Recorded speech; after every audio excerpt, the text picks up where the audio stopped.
video 11. I guess that would be 10 more. Video 11. URLs. Picking your domain. Okay. Now that you've done all this other stuff, you've picked your name, get ready to have your heart broken. I didn't tell you this when you were picking your name. I wanted you to learn this for yourselves because it sucks.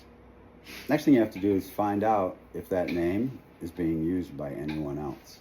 First, you're going to want to go to your state's registry. If you live in Florida, it's called sunbiz.org. You're going to want to go there and you're going to see if anybody else is using that name in the state of Florida. You might want to check that out before you decide to open up a company called Joe's Landscaping, and Joe's Landscaping already owns Joe's Landscaping. So, number 2, after you've done that, the next thing you want to do, Google the name you have chosen. If you don't Google it and then you find out somebody else has got that name, you've spent all this time and energy and whatever money you've done by this client, and you can't even set up a website with it. And the guy who does have that is going to, if he's smart and he knows how to play Monopoly, he's going to pirate all your traffic by setting up that domain name so it looks like yours. You're actually stealing his, he's not stealing yours. So the URL is really important.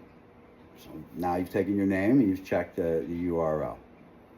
This is step number 3. Buy that. Definitely buy that. So we're going to use Joe's Pizza Shop.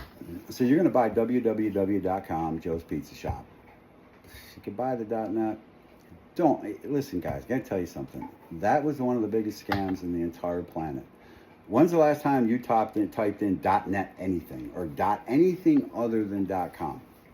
Who does? I mean, I can see .org and maybe .gov, but I'm not doing all this. It's just ways for GoDaddy and them came up with to make you guys more money.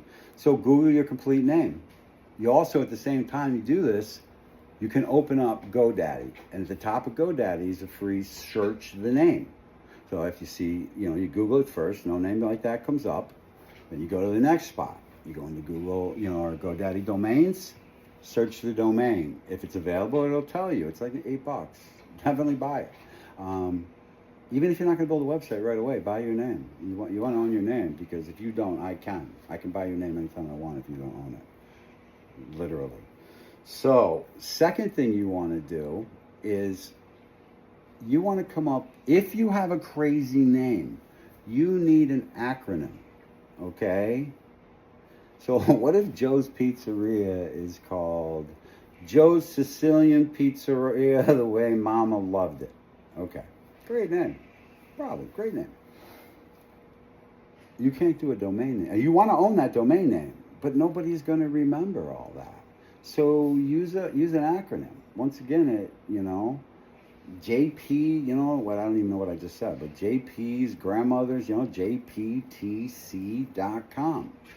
You use the one in print if you want, but whenever you give your website out in any other way, you give the acronym, because who can't remember WJCPT.com? If I was ordering my pizza from there all the time, I would remember that.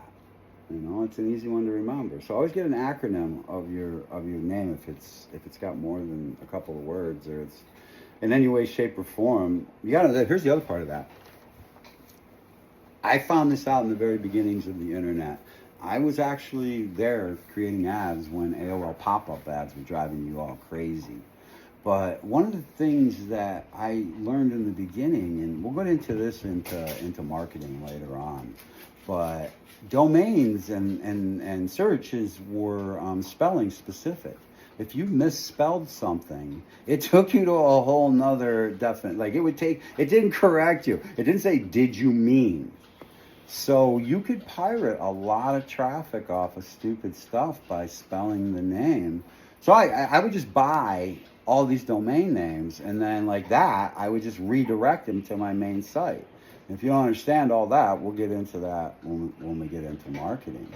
But you can point 1,000 sites at your main site. I would do little micro sites back in the day, but things have changed a lot, and all this stuff is still done. It's just done in different ways, and it's called different names.